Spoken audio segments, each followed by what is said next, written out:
WNST, Towson, Baltimore, and WNS. Jones joins us now from the castle in Owings Mills, where all eyes on Joe Flacco and the sort of unique wrinkle of Lamar Jackson, and much like every team. And Luke, I've already talked to a lot of folks up in Buffalo. Nobody knows what their real team's going to look like because nobody ever puts their real team on the field during the preseason, and if they do, it's for a series or two or three.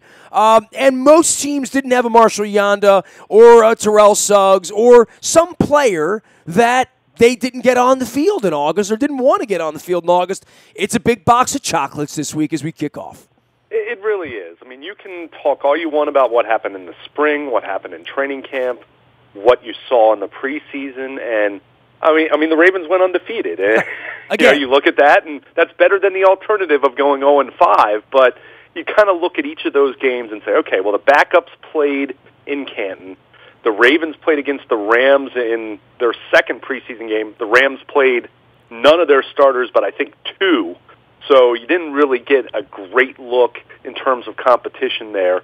The Indy game, that was the one game where both teams played most of their starters. And then after that, the Ravens sat most of their key starters, even against Miami and certainly in the final one. So you can look at things that you saw that you liked and individual performances that you liked. But you're absolutely right from a standpoint of you kick it off for real. You have Marshall Yanda on the field for the first time. You have some of these other individuals that came in, and Michael Crabtree, I think, caught 2 passes. I think John Brown caught 2 passes. Willie Snead, 1. Alex Collins had 3 carries, I think it was, off the top of my head. So, you're guys that you're really counting on to be big parts of this offense, big parts of what you do as a football team. It's not a knock. I mean, it's fine. I'm not saying Crabtree should go out there and be trying to catch 20 passes in the preseason, but there is some unknown that every team experiences. Every team's feeling at least better about themselves this time of year than they will inevitably come week 4, week 10, week 14.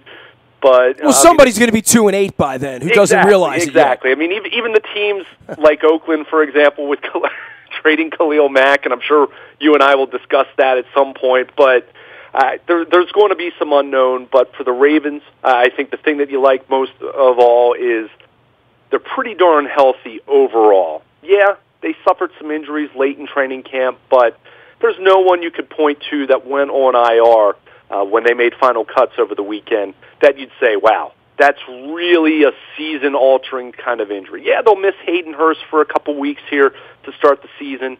Yes, they'll miss Willie Henry for a couple weeks to start the season. There are a couple other guys like Kenny Young that are a little banged up, but there isn't that one injury that you point to and say, my goodness, that's going to be a really tough one to overcome.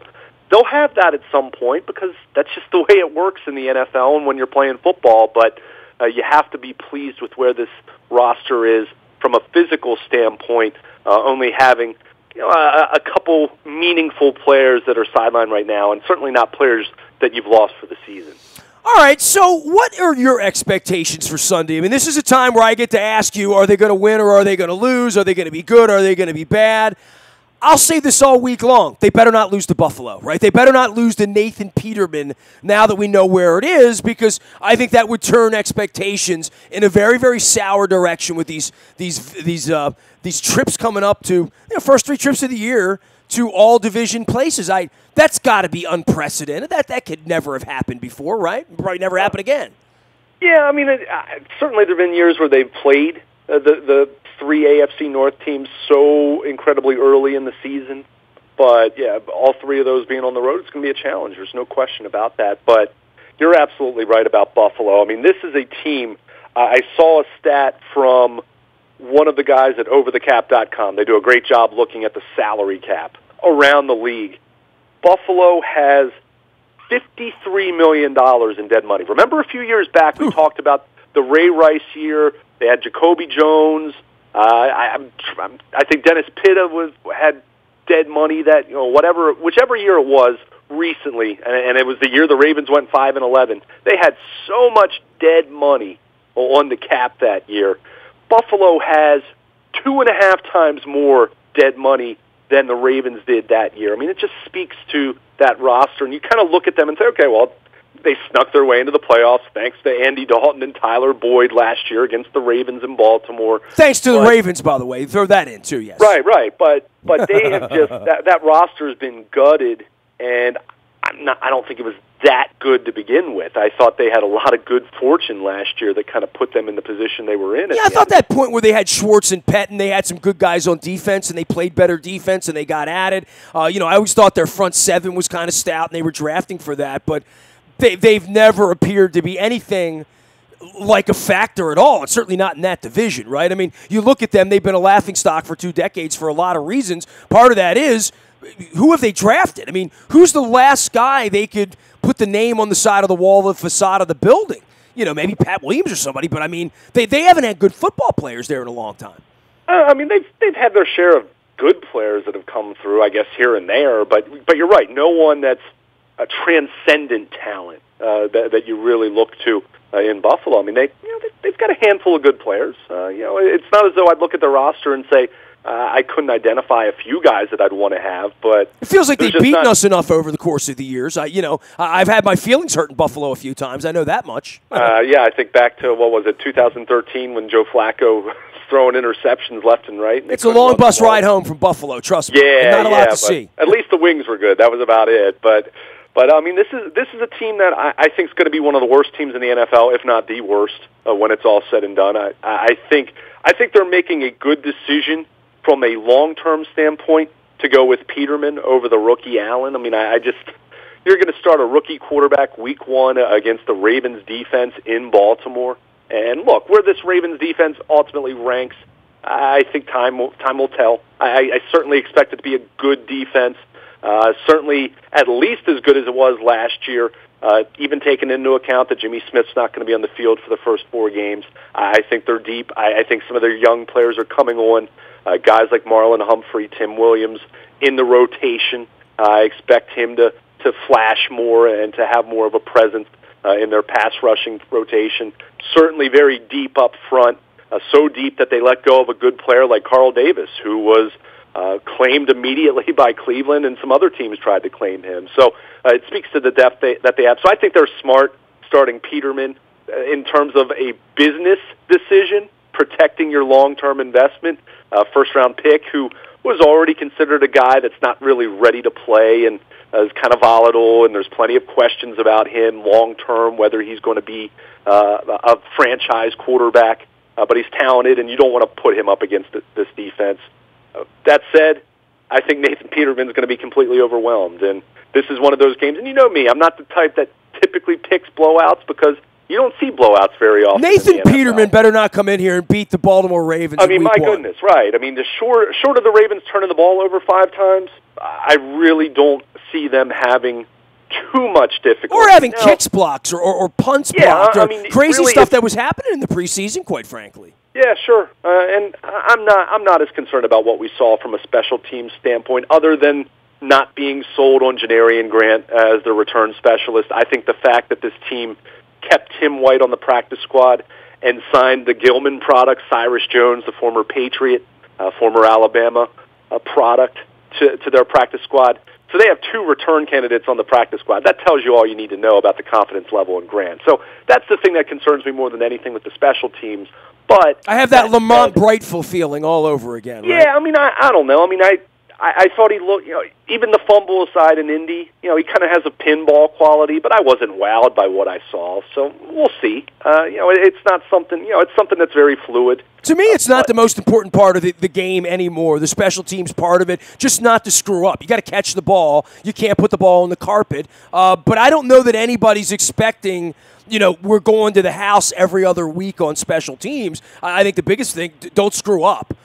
For me, special teams, you can't have a mistake on special teams. Oh, no question about it. I mean, sure, would you like to have a Jacoby Jones in his prime back there? And can that still be a factor? Sure. Even with the rule changes, I think special talents at those positions can still make a difference. But it can always be neutralized by kicking away. So, I mean, even when you have the best, I just think it's, I don't want to say a dying part of the game, but when I think of baseball, and you're much more the baseball head, I think of bunting and hitting and running and stealing bases and all of those things that sort of are going away. Special teams is a going away part of football. It's just not what it used to be in that way, because you just don't see kickoff returns and punt returns like that anymore. Well, and that's the big thing. I mean, punt returns are still part of the game, very much so, and that's not the part of the game that the league has, that's been under fire, because really kickoffs are where you've seen the high frequency of concussion and those high-speed collisions. And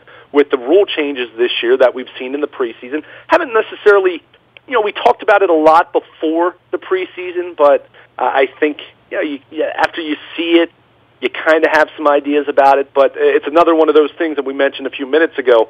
Once you get into real live regular season action, how are teams really going to approach it? I mean, the kickoff team can't get the running start that they did before. The kick return team has to, basically peel back a little bit before they engage with the kickoff team running down the field.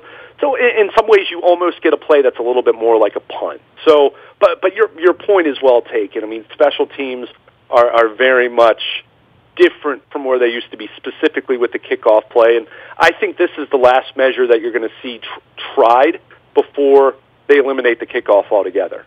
So it's really going to be critical to kind of see what it looks like from a quality of play standpoint, and first and foremost, what it looks like from a player safety standpoint. You're going to see the kickoff eliminated if you don't see concussions deterred here over the next couple years. I mean, that's too many people that I've talked to that whose opinions I value share that belief. So I think it's going to be critical in that way. But you're right. I mean, the overall prevailing thought of a return specialist, you'd love to have a Jacoby Jones in his prime, a Devin Hester in his prime, but even with those types of talents, and I'm not sure how many of those guys even exist in the league right now, there are ways to certainly neutralize talents like that. So first and foremost, Janarian Grant needs to catch the football. Chris Moore, if he's back on kickoffs like he was last year, and I still think that's a possibility since he's only a number 4 receiver, you got to secure the football. That's first. That's always been paramount, but especially now when you don't necessarily have the upside of the play that you potentially had, at least from a probability standpoint in the past, you have to protect the football. You cannot turn it over deep in your own territory. And those are the types of things that if the Ravens fail to do that Sunday, I can envision them being in trouble. If they are smart with the football and they protect it and they just do the things they're supposed to do, I think they should win this game handily on Sunday, because I just don't think the Buffalo Bills are a very good team. I think the Ravens are good. I don't know how good, and certainly we'll find out over the next 4 months, but I'd be really surprised if the Buffalo Bills are any good whatsoever, and seeing them come into Baltimore Week 1 and winning, that would be very, very surprising in my mind. Yeah, it would be devastating to the hopes of the Purple Nation, I'd say. Luke Jones is out in Owings Mills all week long. All of our coverage around here brought to you by our friends at Cole Roofing and Pfister Energy. Billy Cole, of course, putting the coffee in the cup here, of course, the Royal Farms Kona Blend. But he'll be here this week talking some football with us as well as sponsoring our community and charity series. Heard on Thursday mornings here. If you want to get in line for that, toss me an email, nasty@WNST.net. Always happy to get some fresh stories out about good things happening in and around our community. Also brought to you by the Modell Lyric. Check out the website at modell-lyric.com. John Cusack and a screening of Say Anything with a great soundtrack as well. That's on September 15th next week at the Modell Lyric. Steely Dan coming in for my birthday on October the 11th with FM and no static at all. And Kansas, on November 24th, I interviewed Kansas violinist David Ragsdale a few months ago. That's up in the buyatoyota.com audio vault. There's magic at the modelllyric.com. Learn more at modell-lyric.com. Also, our friends at Sporticulture have sent along these beautiful plants that my cat wants to eat. This is the Maryland plant here, also the Ravens, and over my right shoulder, the Buffalo Bills. Each and every week, the Ravens opponent will be featured in my studio. I'll be giving them away to a fan of my choice. The Bills flowers going to Mike Resigliano. He doesn't know that yet, but good day, Resig. You're about to get some flowers next week. What do they say? Neil Diamond, you don't bring me flowers? I brought you flowers, Resig. They're Bills flowers. Get a look at them. Sporticulture.com. The flowers around me can be sent to you by going to Culture. That's sporticulture.com. My pal Court here grows these flowers and sells them locally right out of the west side of Baltimore. Buy them, send them anywhere they go for the team of your choice. It's sports a culture. Luke Jones is with us to talk all things Bills and Ravens as we get ready. We've talked a lot about the Bills. Let's talk about the Ravens. Luke, big picture. What do you love about the Ravens? This year? If they're going to win 11, 12 games, they're going to play in December, January, meaningful. We're going to hang purple lights around here. Planning bus road trips to games or having home games. What's going to go right for them this year?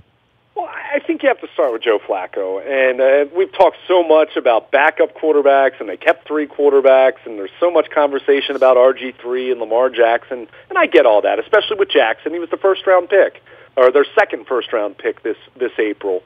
But I think the thing you have to love, and you look at where the Ravens have been as a football team, and you know me, I certainly have thought that Joe can play better, but I also have acknowledged all the other things that have worked against him. And I think the biggest thing that's worked against him here recently over the last couple years has been his health.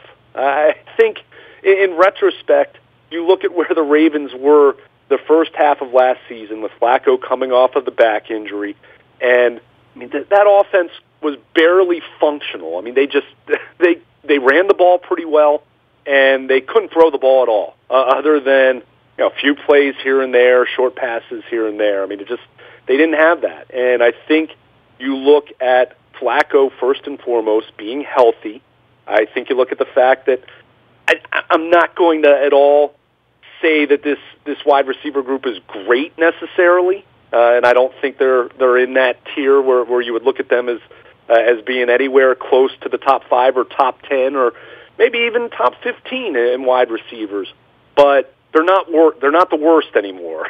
And I think there's more diversity in skill set when you talk about Michael Crabtree and Willie Snead and John Brown, who I think has more upside than anyone in that group. And I'll even throw Chris Moore in there, who had a really nice training camp and, if you recall, came on pretty late last year and made some plays. So I think there's more upside there.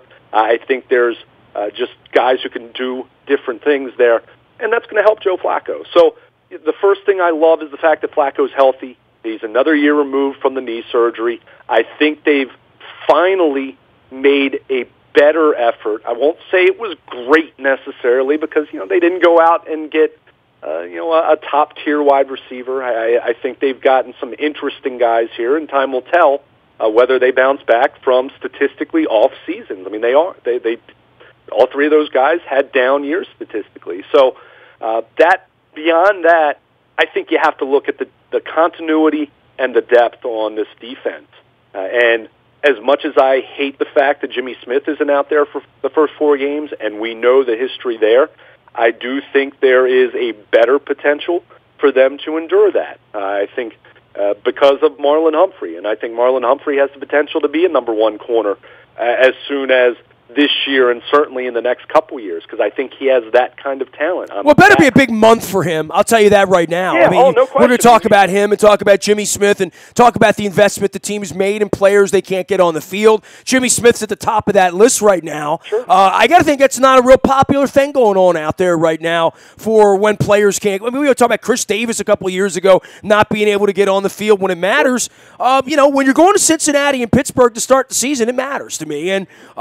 And this will be remembered, but it'll also be memorable for all the guys in the back end of the secondary. If somehow they go to Cincinnati and win on a Thursday night and somehow go to Pittsburgh and win on a Sunday night, it will be because of either the pass rush or the secondary or Flacco and the offense somehow put up 41 points, right? Yeah, and let's face it, I mean, even last year when they played Pittsburgh, and that was shortly after Jimmy Smith had torn his Achilles, the offense put up points that game. It was the defense that couldn't make any stops in crunch time. It is funny how Joe Flacco gets blamed for everything, and the ball went over the secondary's head. Joe Flacco's had a lead twice to go to the playoffs and wasn't on the field when they blew it the last 2 years. So it is interesting. As bad as Flacco's been, and he's been horrible, and he's been gimpy, and he's old, and we're going to draft to replace him, and he's overpaid and all that stuff. You know, again, the last couple of years, he did what he could do to get the team into the playoffs, even amidst all these other circumstances. So I'm bullish on the Ravens this year. I'm excited about this, Luke. I really am. Yeah, and I mean, I guess the counterpoint you could make to some of those situations where, remember, the offense did nothing against Cincinnati in the first half of that Week 17. Oh, if you win Week 5 and Week 8 and Week 12, you don't have to win Week 17, right? I mean, as much as you look at those defining moments, and you say the defense, for as good as it's been statistically, they have come up small in some really critical spots. There's no question about that. So there's plenty of blame to go around when you don't make the playoffs. There's plenty of things that you can point to and say, if we had just done that better, if we had just won that game, if we had just made that block, if we had just not turned the ball over in that instance.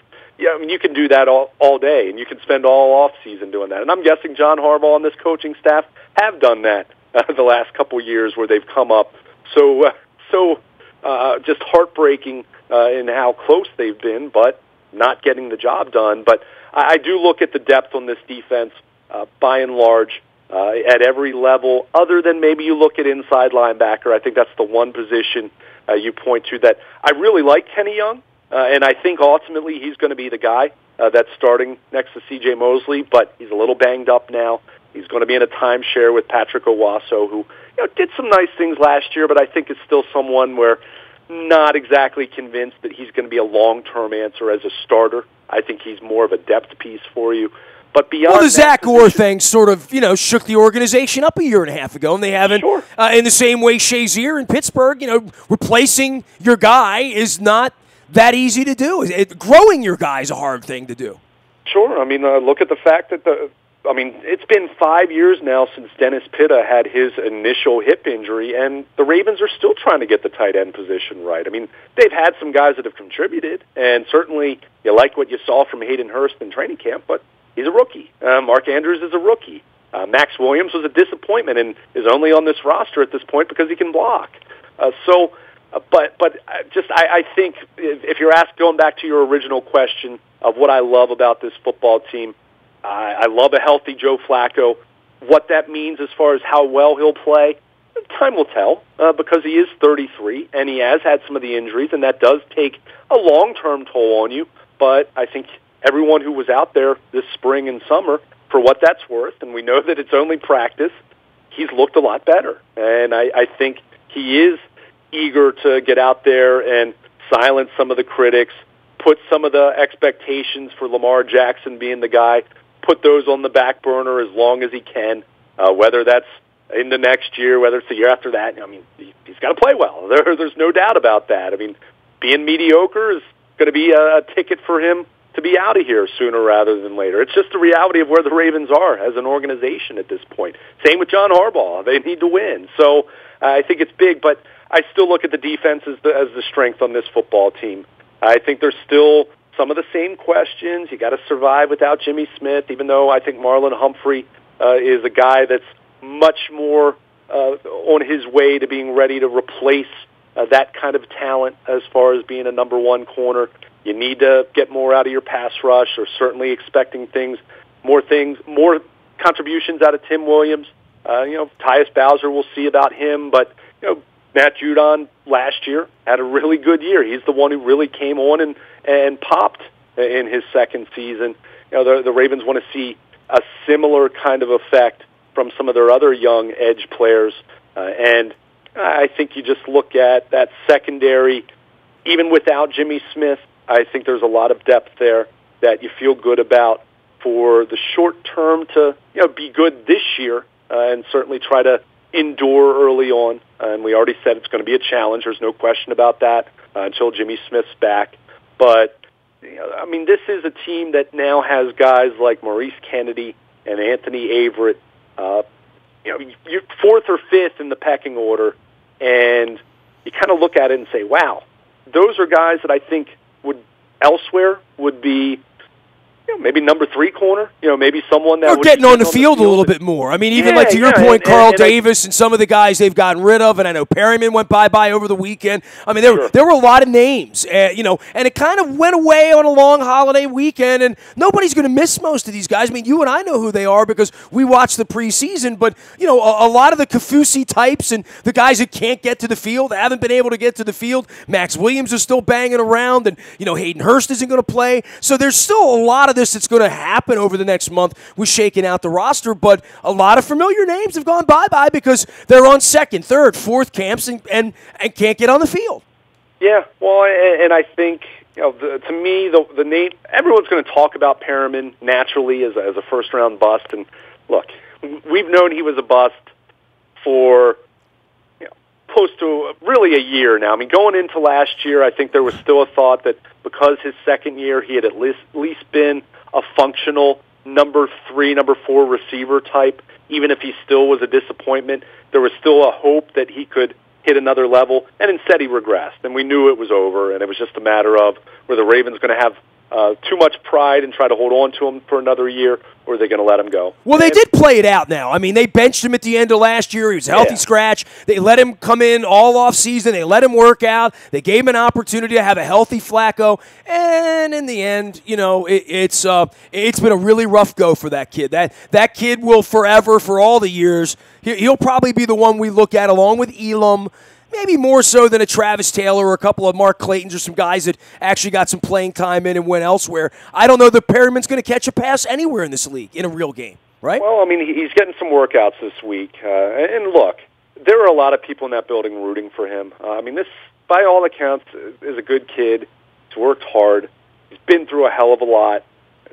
I think you look at draft history of first-round wide receivers who get hurt their rookie season, I'd venture to guess that the success rate, because it's such a volatile position and a difficult position to develop anyway, but you lose that rookie year, it is tough to come back from that. And I'm not making excuses for him. He's not good enough. It's clear they cut him, and they were right to do so. But I'm just saying there were some circumstances that did not work in his favor early in his career, some off-field stuff as far as Trey Walker was his best friend on the team, killed him tragically in the motorcycle accident a couple years ago. And 2 off seasons ago, nearly lost his father. His father had a severe stroke and almost died. Of course, Brett Perriman, the longtime NFL receiver. So he had a lot of things work against him, and he just wasn't good enough. And I think there are a lot of people that in the organization that are rooting for him to catch on elsewhere. And this was the best move for both sides. He was never going to amount to anything here. Even if he had stuck around and been a solid number 4 receiver for them this year, and he was at best number 5 on the depth chart, and he didn't play special teams. So how are you even going to be active on game day when that's your role? But even if he had done that, all anyone would have talked about was what? First round bust, first round bust, first round bust. Now he's going to go somewhere else. I think he's going to get an opportunity somewhere else. Doesn't mean he'll hang around for long, but I think people will look at I hope he catches 28 balls this year. Yeah. I just, if he was going to do that here, they would have kept him around. I don't think they believed it at all. And I think it really does speak volumes to how much better the wide receiver position is this year. And you've been out there and you've witnessed Snead. You've witnessed Smokey Brown. You've witnessed Crabtree. It's a different room, and that's what they wanted. And that's what they got. Yeah, I mean, I'm still not convinced how much better it's going to be. I like those guys at the very top, but they're still guys that have some warts. That's why the Ravens were able to get each one of those at the price that they did. I mean, Michael Crabtree was cut in Oakland because he had a down year, and there was even a perception among some people with the Raiders. And look, I take it with a grain of salt because the Raiders just traded, once in a decade kind of talent in Khalil Mack for draft picks, for lottery tickets. I mean, it's kind of crazy when you think about it. I mean, this is like if the Ravens had traded Terrell Suggs in his prime or Ray Lewis early on in his career before he clearly became a Hall of Fame talent. But that aside, there was a perception that Crabtree had quit.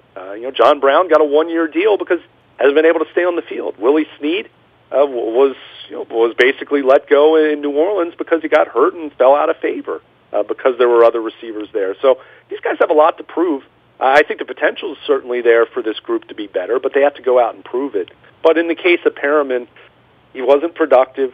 He had a horrible year last season, and he doesn't play special teams. I mean, you cannot be a number 5 or number 6 receiver and not contribute on special teams. I mean, it's just the way it is. That's the numbers game. That's the league, I mean, right? It's just you have 46 that are up on game day, and you're not going to put Michael Crabtree on the kickoff team. So it's got to be the number 5 guy. So in the Ravens' opinion, it was much better to hold on to Jordan Lastly, who has 3 more years after this year and might have some of the same concerns as Perriman, but you've got a chance to develop him, and he's still young, and he still has some skills that might translate at some point. Probably not this year, but that's just kind of the decision that was made. But well, they're a better team. I mean, just top to bottom, right? From the cuts to the guys that are gone to the way they've drafted, you're convinced they have 53 better football players than they've had the last couple of years. And you know what? It's not even about the personnel change as much as they're way healthier. I mean, when you look at the number of players that were on IR going into the season, and certainly after the first couple of weeks when they lost Yanda in week 2 for the season, they lost Brent Urban in week 3, who they had such high hopes for, and they still have them. And same question will be posed this year. Can he stay healthy? Can he realize some of that potential that they've really liked the last couple of years? And that will continue to be a question on him until he shows he can stay on the field. But I think for that reason alone, I like this roster better. I still have concerns. I still have questions. I don't love the center position whatsoever. That's probably my biggest concern. If there's something that you ask me I don't like about this team, I look at that position. And it's not a direct knock on Matt Skura. This has been an issue for them. I mean, for the better part of the last 5 years, save for Jeremy Zuda for about a season and a half, where you felt pretty confident in him. And with Ryan Jensen last year, who, of course, got paid. And I'm not saying the Ravens should have paid him what Tampa Bay gave him, but you still need to replace him, and that's a position that has some concern. But overall, yeah, I mean, I think you can look at some of the changes made to the roster on the offensive side of the ball and say there's more upside there. There's more diversity at wide receiver.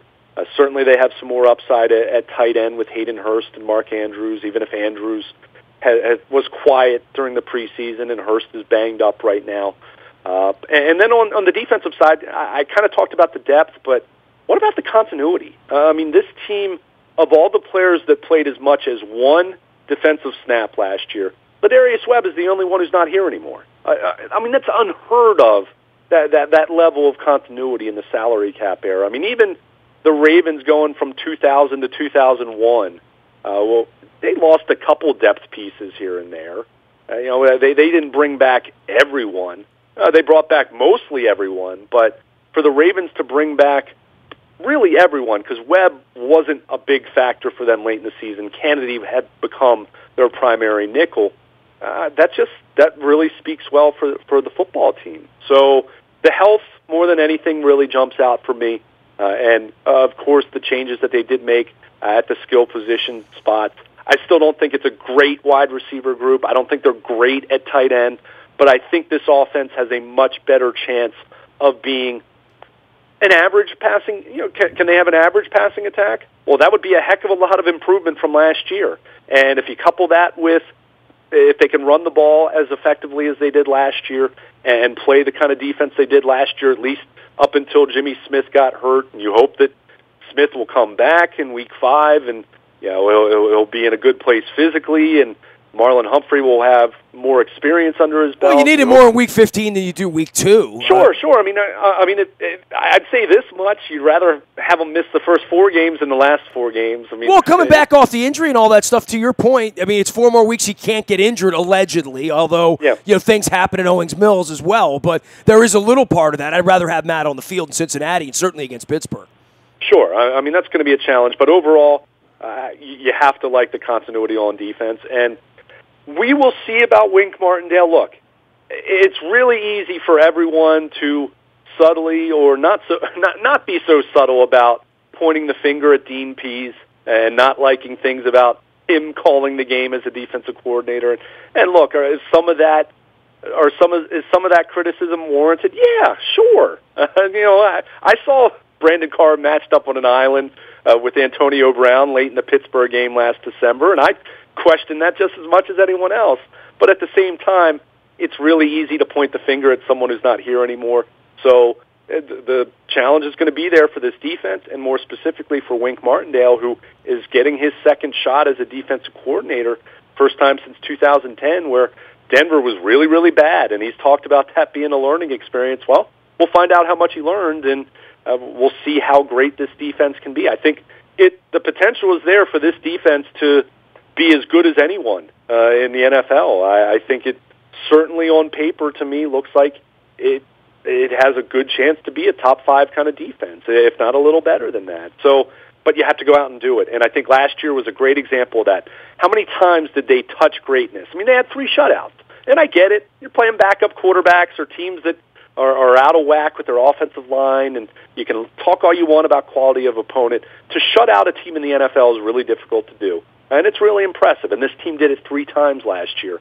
But you can talk about all the great stats that you want to with shutouts, and they led the league in takeaways and led the league in interceptions, and they were really dynamic in those ways that they hadn't been in the past, quite frankly. But we also saw what happened at the end of the season. So this team has to prove it. They have to go out there and play at a high level for 16 games. And if they do that better than they have the last couple of years, I'm guessing they'll be back in the playoffs. And I expect them to be back in the playoffs at this point. My official record prediction for the Ravens this year is to go 10-6 and be back in the playoffs. And I think Pittsburgh will not be quite as good, quite as dominant in the division as they've been the last couple of years. But I'll also say I think Cincinnati could be a little bit better than they've been the last year or two. So this could take on the feel of kind of that 2012 through 2014 period where it's the Steelers, the Ravens, and Cincinnati all in the mix. I feel more confident about the Ravens and the Steelers than I do Cincinnati, but I do think the Bengals are at least capable of making. Dude, I'm not sleeping on the Bengals. Not on 4 days rest next week on the road. I'm worried about Buffalo this week. I don't think it's all in the bag. I don't think it's going to be as easy as it looks. It's a National Football League, but they better beat the Bills. Luke, we're going to talk a lot about this for the coming months. I know at some point you may actually talk a little baseball before the month's over, but probably not too much. Luke will be out at Owings Mills all week long. We'll have all the sound in the Buy a Toyota.com audio vault. By the way, all the beautiful flowers around me you see on the set can be yours. They're a click away. It's Sporticulture. That's Sport Eye Culture. Got my Terps flower in the front this week because they beat Texas. Also got my Buffalo Bills as well as the Ravens flower. Versig's getting that Bills flower. He doesn't know it yet. You can give these away one click away to any of your sports friends. Click, mail them. I tell you what, when my wife heard that we had flowers delivered, she got very excited. And then she saw it was a Terps plant. She's like, oh, they won. That's nice. It's yellow. See them online here on our YouTube and our WNST TV Facebook Live at Sporticulture, and they go everywhere that you go. You can send them anywhere. Also brought to you by the Lee Tessier team, Baltimore's premier realty team, and the people that I trust with my real estate transactions, with over 50 years of experience helping local buyers and sellers just like you, locating the finest properties and negotiating the best deals. It's their job to know about the latest market conditions, government regulations, and upcoming developments, so you don't have to worry about it when you're buying or selling your home. Go to LeeTessier.com to learn more. Also, Royal Farms, real fresh, real fast. The Kona blend is in my Cole Roofing mug right now. We had Chicken Palooza. That ended last week with the Chicken for a Year promotion, but you can get the chicken anytime, anywhere. Make sure you're downloading the Rofo app and using the rewards card when you're drinking the coffee, when you're pumping the gas. Royal Farms, real fresh, real fast, now with the rewards program. I am Nestor. We are WNST.net, AM 1570, and WNST, Taos in Baltimore. And we never stop talking Baltimore sports.